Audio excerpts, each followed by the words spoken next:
Ya Abu Darda, mau kemana kamu? Saya mau melaksanakan sholat. Likulli syai' hakun, kata Sufyan Ats-Tsauri. Setiap sesuatu itu ada haknya. Sekarang saya tamu ini perlu teman tidur. Ayo kita tidur bareng.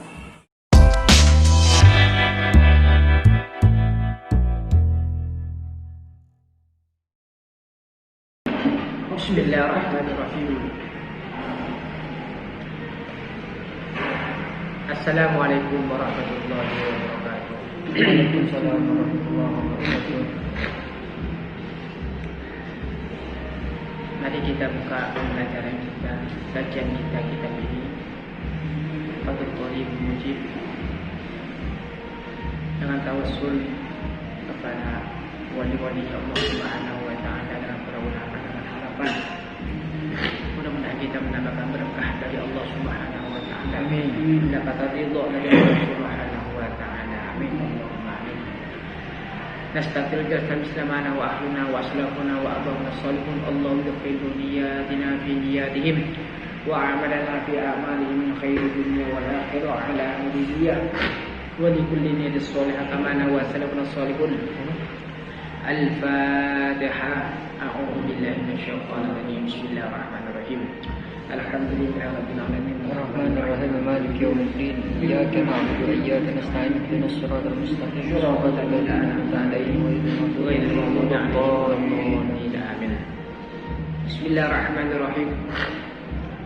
Alhamdulillahirabbil alamin wassalatu wassalamu ala asyrafil anbiya'i wal mursalin wa ala alihi washabbihi ajma'in wa la haula wa la quwwata illa billahil 'aliyyil 'azhim. Qala al-musannif rahimahullah ta'ala wa nafa'ana bihi bi umumihi fid dharain amin. Kita melanjuti kajian kita, pembelajaran kita, meneruskan pembelajaran yang kemarin, yaitu sekarang kita sudah masuk ke dalam bab at-targhib fi ikrami ahli ilmi wa rifqi bil muta'allim. At-targhib dan anjuran dalam memuliakan orang yang mempunyai ilmu dan lemah lembut kepada orang yang belajar ilmu,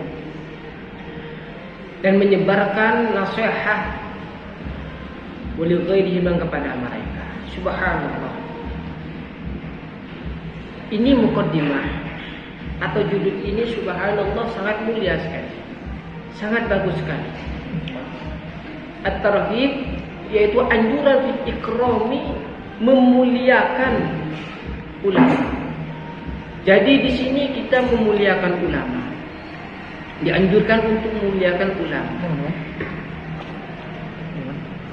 Sebelum kita mengetahui atau melanjuti atau tindak lanjuti tentang pembahasan ulama, kita harus tahu dulu siapa ulama. Ulama itu adalah orang yang dipercaya oleh Allah Subhanahu wa taala. Ulama itu adalah ulama, orang yang dipercaya oleh Rasulullah sallallahu alaihi wasallam.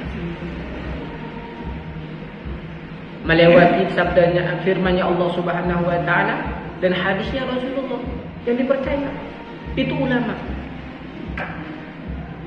Dan ulama ini jamak dari alim.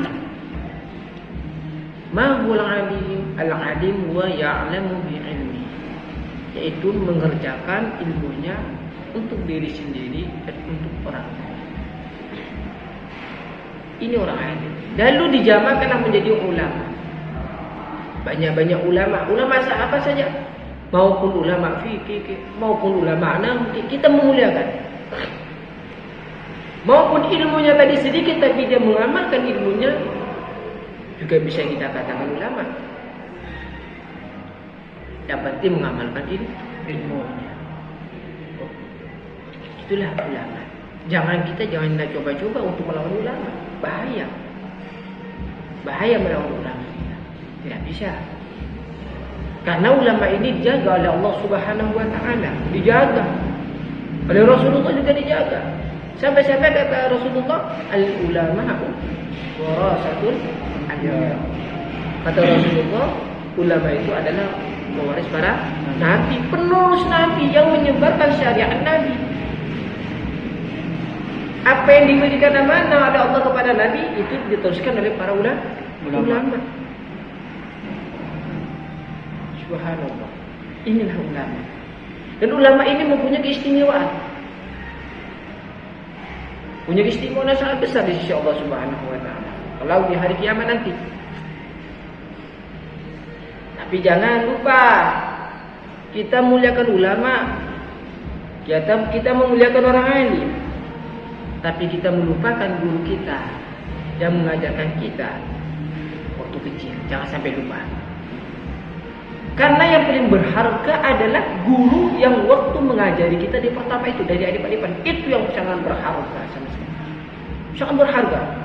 Karena tidak mungkin seorang ulama itu langsung menjadi ulama kecuali melewati guru yang alif-alifan ini. Sehingga dengan melewati guru alif-alifan inilah alif-ba lalu dia timbullah mengenal Allah Subhanahu wa taala. Dengan mengenal Al-Quran yang pertama itu Iqra, kita katakan belajar pertama. Belajar alif, ba, ta, a, ba. Terus kena sampai besar sehingga dia bisa membaca Al-Quran, sehingga dia bisa baca. Yang pertama kali dia mengajarkan siapa? Guru alif-alif. Jangan lupakan guru alif-alif, kan berbahaya kalau seandainya kita melupakan guru alif-alifan gara-gara udah hati-hati. Karena guru alif-alif ini sangat bermanfaat dan sangat berpengaruh sekali. Sampai ada satu cerita di kota Yaman. Ada seorang santri yang belajar kepada Pak Ulama, satu orang.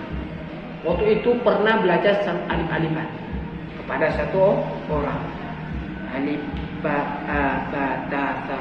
Terus sampai dia bisa membaca Al-Quran. Sampai dia ini bisa membaca kitab. Sehingga dia karena sudah merasa bisa, akhirnya dia meneruskan pembelajaran tersebut di mana? Di pondok yang lebih besar. Ketika belajar surah besar, akhirnya subhanallah sampai menjadi orang besarnya. Sampai dikatakan ini orang yang sangat pintar. Kalau seandainya ada ulama atau ada imam zaman sekarang, yang cocok adalah santri tadi, itulah yang lebih cocok menjadi imam. Saking pintarnya, saking jeniusnya, dan saking cerdasnya. Gara-gara belajar sama satu orang.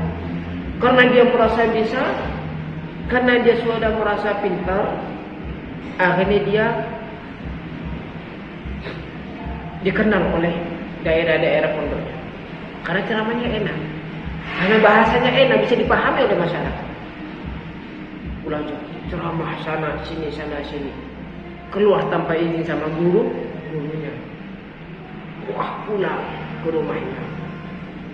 Ketika sudah pulang ke rumahnya, melupakan bahwa dia dulu pernah belajar dengan seorang. Waktu kecilnya dia pernah belajar dengan seorang. Akhirnya guru dulu yang pernah mengajar dia alif-alifan itu mengundang dia untuk mengisi pengajian di rumahnya Ustaz dulu waktu kecilnya.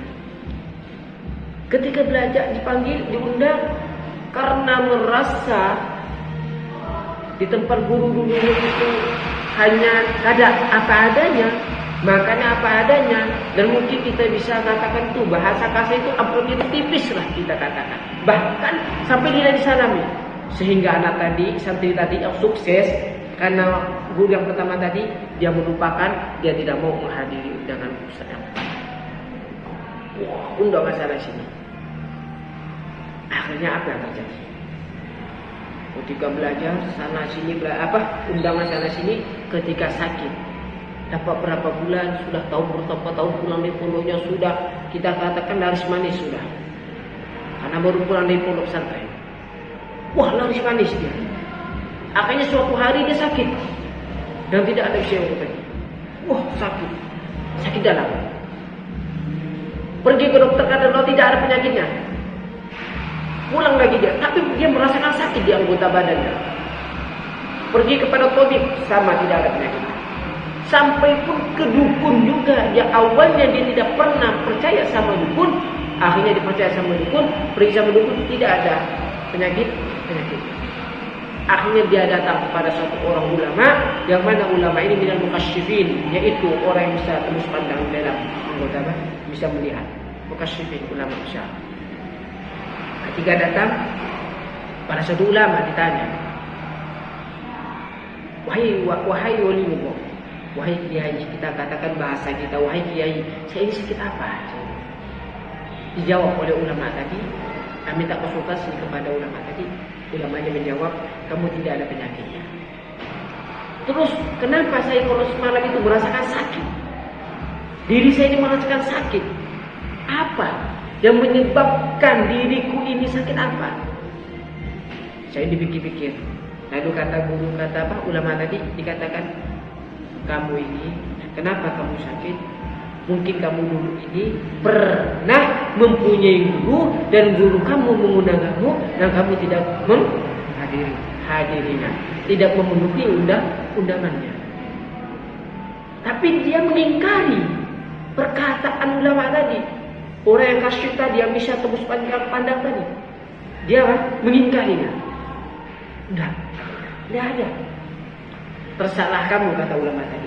Kamu boleh bohong, mulut kamu boleh bohong, tapi hati tidak bisa berbohong. Ulang dia. Ulang, pikir lagi, sakit makin sakit dia. Padahal kata dokter tidak ada penyakitnya. Kata tabib tidak ada penyakitnya. Kata ulama pun tidak ada penyakitnya. Tapi dia merasakan sakit.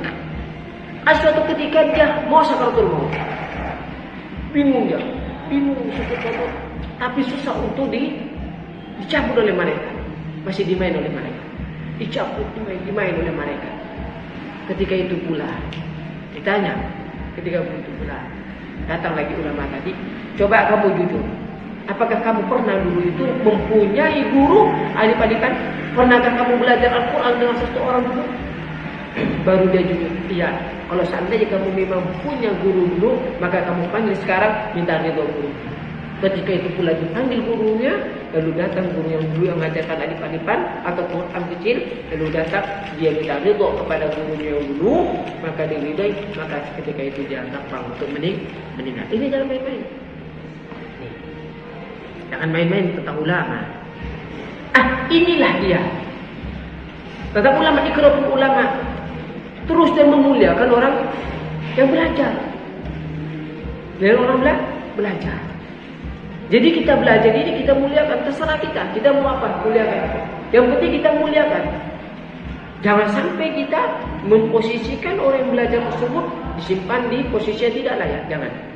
Lebih lagi ulama. Guru kita punya guru siapa?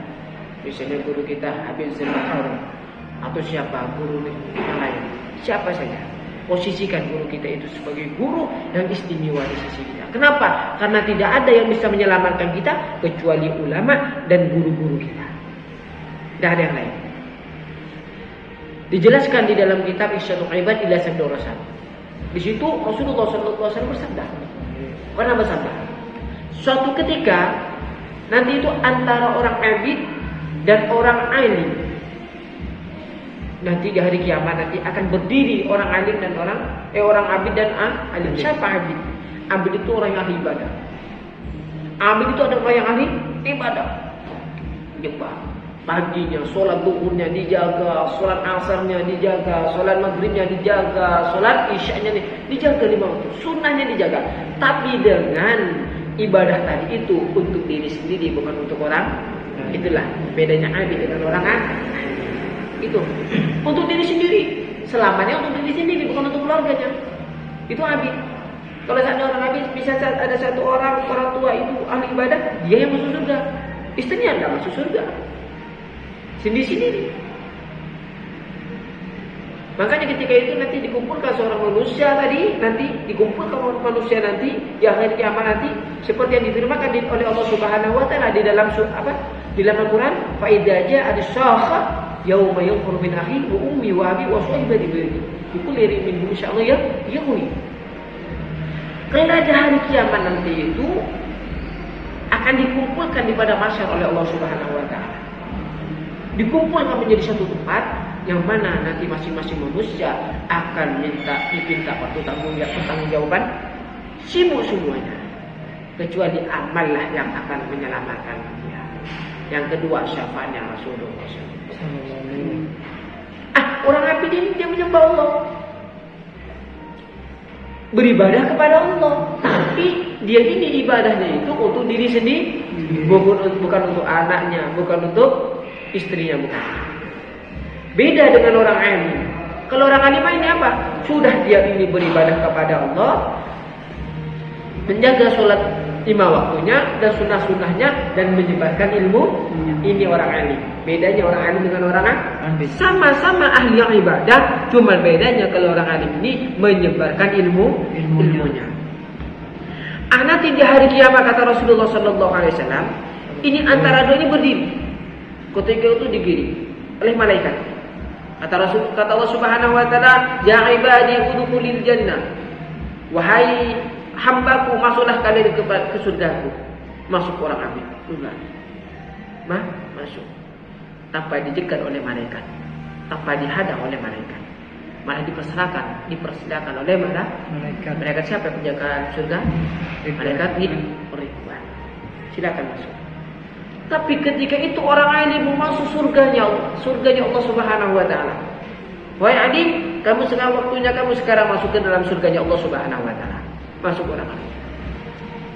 Ketika mau masuk dilangkahkan kakinya ke pintu surganya Allah Subhanahu wa taala, ditahan oleh malaikat Ridwan. Stop dulu orang alim. Kaget orang alim. Loh, kenapa wahai malaikat? Saya tidak dipersilakan untuk masuk dalam surganya Allah. Sedangkan orang alim tadi kamu dipersilakan untuk masuk surganya Allah. Sedangkan saya ditahan olehmu wahai malaikat. Kenapa? Apakah saya punya salah? Apa ini? Tidak wahai orang alim. Janjinya Allah Subhanahu wa taala melewati lisannya kekasihnya yaitu Rasulullah sallallahu alaihi wasallam.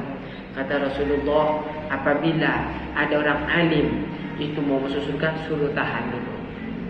Terus apa yang saya buatkan?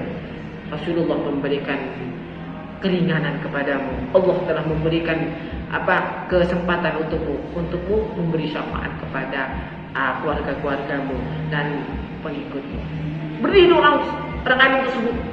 Ya Allah, kalau memang saya ini diberikan syafaat, diberikan waktu atau kesempatan untuk memberi syafaat kepada manusia, maka ya Allah, syafaatku ini untuk orang yang mengikutiku dan orang-orang yang senang kepadaku. Subhanahu, itu orang alim. Beda dengan orang alim. Ini keistimewaan orang alim. Makanya kalau seandainya kita pengen masuk surga, berkumpul dengan ulama, berkumpul dengan wali-wali Allah Subhanahu wa taala, jangan sekali-kali kita membenci orang alim. Jangan sekali-kali kita itu mencaci orang alim. Lebih-lebih lagi Habib, tidak boleh, jangan. Lebih-lebih Habib, jangan. Maupun Habib itu kecil ataupun besar, tidak boleh. Gak boleh. Habib apa? Ada darah dagingnya Rasulullah sallallahu alaihi wasallam. Kalau Habib nakal pun kayak apa, nakalnya seperti apapun masih dijamin masuk surga. Siapa yang menanggung? Rasulullah sallallahu alaihi wasallam. Kalau kita masih belum tahu siapa yang akan menanggung kita. Siapa? Habib ini sudah jelas. Waktu kecil memang nakal. Nakal, tapi belum tentu bisa itu menjadi nasib terus menjadi nakal.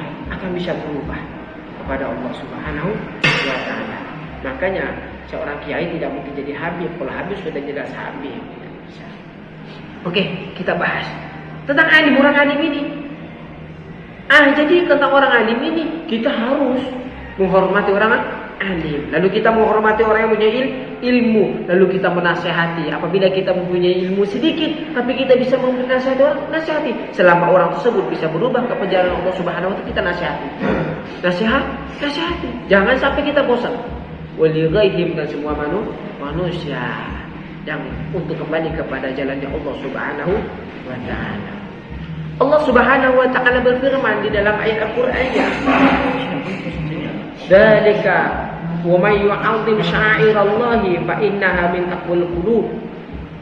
Dan itu man yu'azzim sya'airallah, barang siapa yang mengagungkan syiarnya Allah Subhanahu wa taala, bahwa sesungguhnya itu min taqwal qulub, dari orang yang paling kuat dulu hatinya.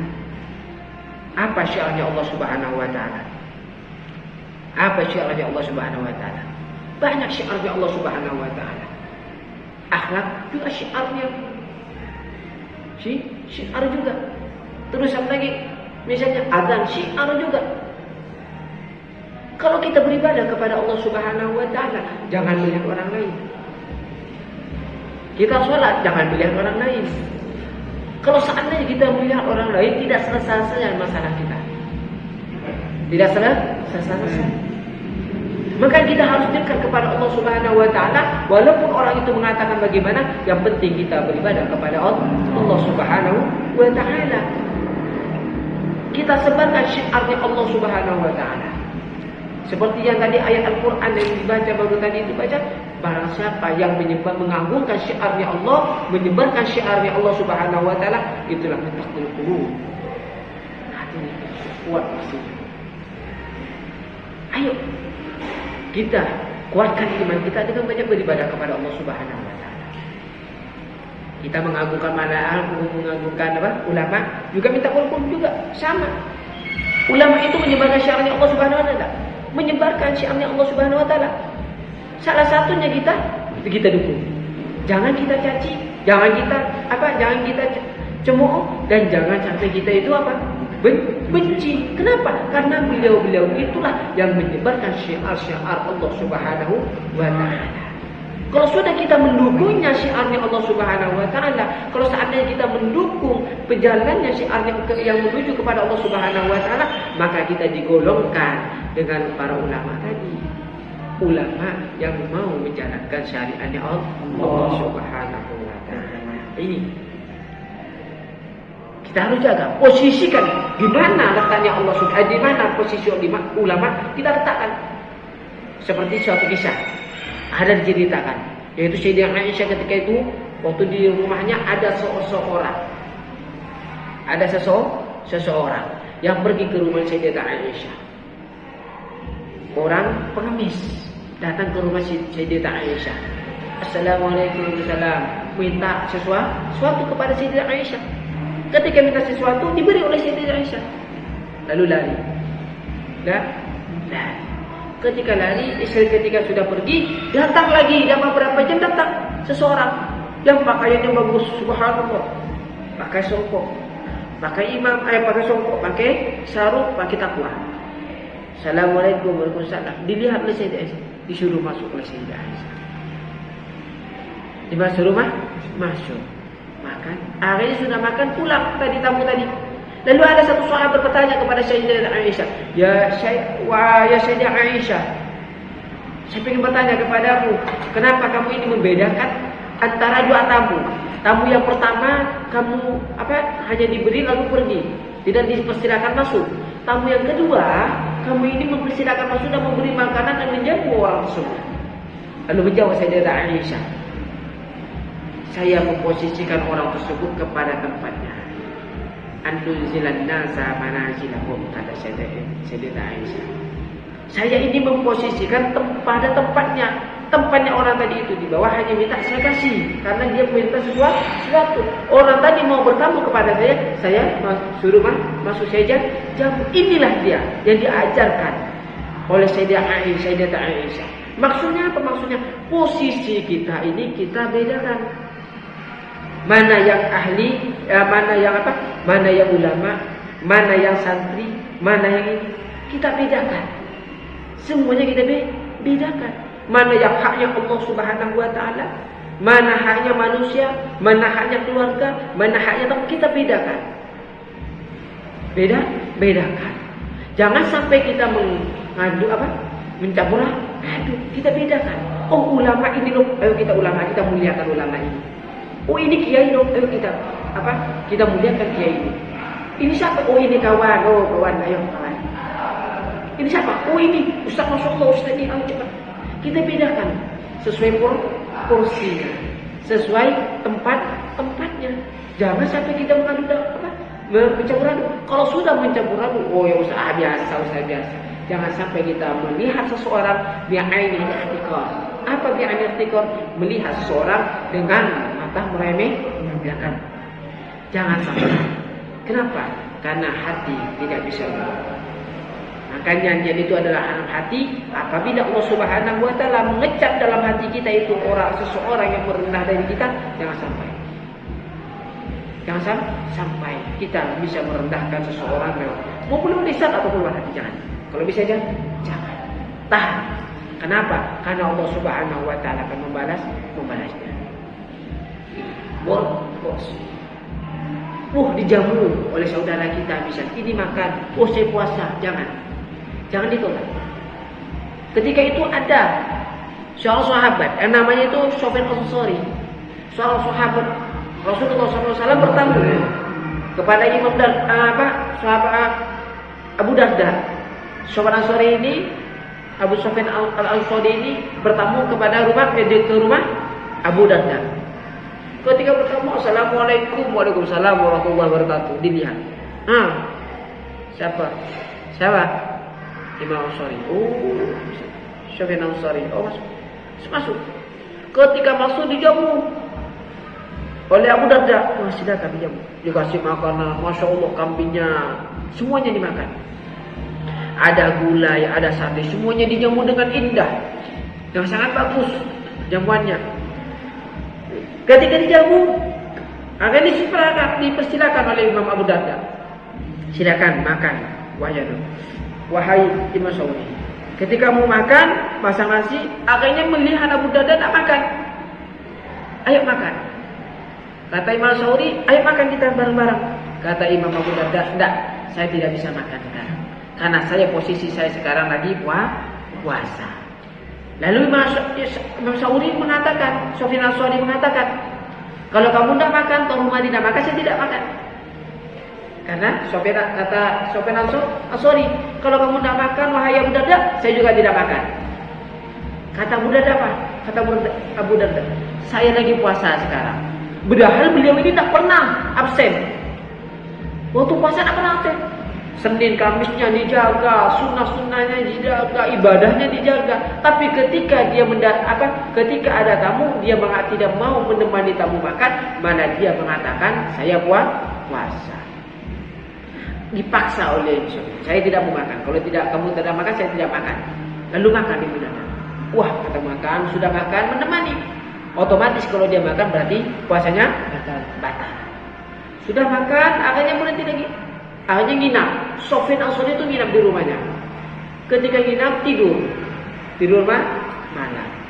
Ketika tidur malam, Sufyan Al-Ansari, Abu Darda bangun tengah malam untuk melaksanakan sholat tahajud untuk beribadah kepada Allah, melewati sholat tahajud kepada Allah Subhanahu wa taala. Ketika bangun tengah malam, sholat tahajud, sebelum dia melaksanakan sholat tahajud, sudah mengambil air wudhu nih. Ketika mau melaksanakan sholat tahajud, dipanggil oleh Sufyan Al-Ansari. Ya Abu Darda, mau kemana kamu? Saya mau melaksanakan sholat. Likulli syai' haqqun, kata Sufyan Al-Ansari. Setiap sesuatu itu ada haknya. Sekarang saya tamu ini perlu teman tidur. Ayo kita tidur bareng. Ini Sufyan Al-Ansari, Abu Darda ini tidak pernah meninggalkan sholat sunnah, mengikuti jejaknya Rasulullah. Lalu dia, ayo kita tidur. Kata Abu Darda, ini tamu ini ini mencegah saya untuk beribadah kepada Allah Subhanahu. Sudah ditemani. Sudah temani terus. Setiap mau beribadah dilarang oleh siapa? Imam Al-Ansari, Imam Sufyan Al-Ansari. Lalu Imam Sufyan Al-Ansari mengatakan kepada Imam Abu Darda. Kata Sufyan Al-Ansari, wahai Abu Darda, ketahuilah, anna li jasadika 'alaika haqqun, sesungguhnya di anggota badanmu itu ada hak. Sesungguhnya di tamu kamu itu ada hak. Sesungguhnya di dalam puasa kamu itu ada hak. Semuanya ada hak. Keluarga kamu juga ada hak. Mikir Abu Darda. Iya. Mikir sudah lama. Oh iya. Kata Abu Darda. Iya, mengiyakan. Sudah pulang, Sufyan Al-Ansari pulang, akhirnya Abu Darda mengadu kepada Rasulullah sallallahu alaihi wasallam. Ya Rasulullah, saya ini bertamu dengan saya kedatangan tamu yang namanya Sufyan Al-Ansari, lalu saya beribadah gini-gini dilarang ya Rasulullah. Bagaimana ya Rasulullah? Saya mau puasa dilarang berpuasa ya Rasulullah. Saya mau beribadah dilarang oleh Sufyan Al-Ansari ya Rasulullah. Suruh nemani tidur ya Rasulullah. Ketika saya tidak mau makan, saya berpuasa, diajak makan ya Rasulullah. Bagaimana ya Rasulullah? Apa kata Rasulullah sallallahu alaihi wasallam? Ya Abu Darda, likulli syai'in haqqun. Setiap sesuatu itu ada haknya. Seorang tamu mempunyai hak untuk ditemani. Seorang tamu mau makan, hak untuk ditemani. Saudara kita punya hak untuk dipenuhi. Istri kita punya hak untuk, bahkan di salah satu riwayat perkataan Sufyan Ats-Tsauri itu adalah benar. Oleh sebab itu yang pada intinya adalah apabila kita untuk melihat seseorang itu lihatlah yang pada tempatnya. Kita harus lihat mana posisi ulama, mana posisi kawan, mana posisi kiai. Kalau sudah posisi ulama, sudah jangan kita ikut-ikutan. Kalau sudah posisi ulama, kita posisikan ulama tersebut sebagai Masya Allah kita panutan kita. Yang penting ulama tadi itu tidak melawan syariatnya Allah Subhanahu wa Ta'ala. Kiai begitu juga, teman begitu juga. Tapi lihat dulu teman kita, posisi teman. Teman sekarang ini banyak. Teman yang bisa mengajak kita ke jalan yang benar, dan teman mengajak kita ke jalan yang jelek. Kalau sudah ada teman yang jalan jelek, sudah jangan kawan. Jangan kita kawan, kita tinggalkan. Tapi kalau seandainya ada kawan yang untuk menjalankan untuk menuju kita ke jalan Allah Subhanahu wa Ta'ala, kita teman. Tapi kita mohon kepada Allah Subhanahu wa Ta'ala. Mudah-mudahan kita diselamatkan oleh Allah Subhanahu wa Ta'ala. Mudah-mudahan semua yang ada di sini mudah-mudahan diselamatkan oleh Allah Subhanahu wa Ta'ala. Mudah-mudahan mendapatkan hidayah, mudah-mudahan mendapatkan ilmu yang bermanfaat, dikumpulkan dengan para ulama serta baginda Rasulullah sallallahu alaihi wasallam. Amin. Allahumma amin. Sekian dari kami. Billahi taufiq wabillahi hidayah. Assalamualaikum warahmatullahi wabarakatuh. Waalaikumsalam warahmatullahi wabarakatuh. Ya Rabbana tarafna bi annana tarafna wa annana asrafna ala lawa asrafna fatub alaina taubatan tasilu kullah wastur lana aurati wa amini ra'ati Rabbi wa maulidina wa ali wal ikhwani wa sa'iri khillani wa kulli di mahabba aw jirati awsaf wal muslimina ajma amin ya Rabbi asma badran wa junda manna bi kisabi minna bil mustafa rasulina wa bi kulli